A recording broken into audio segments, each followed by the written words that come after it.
how to export history data into Google Sheets. So it's quite simple. Come to Tools in MetaTrader 4, go to History Center, and we have like a some drop down menus. So maybe you're interested in let's say the maybe dollar Swiss, because we're looking at dollar Swiss, aren't we? So double click, and then you choose your time frame that you're interested in. Perhaps you're interested on 50-minute.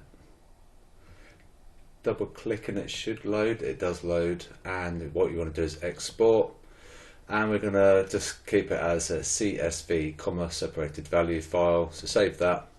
You can close that. Now we're going to come to Google Sheets, blank sheet, and then we're going to go to File,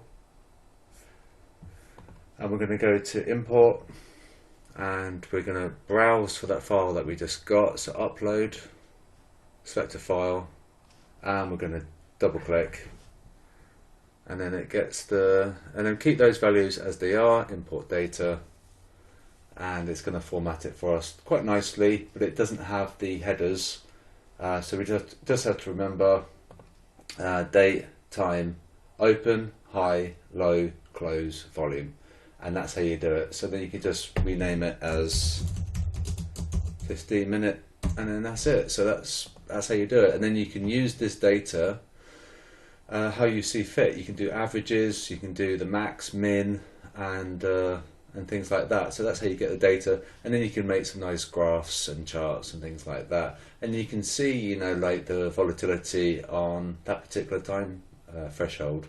So hopefully it helps, and I'll be back tomorrow. So trade safely, and we've got that power speech later as well, so just be careful, and I'll speak to you soon.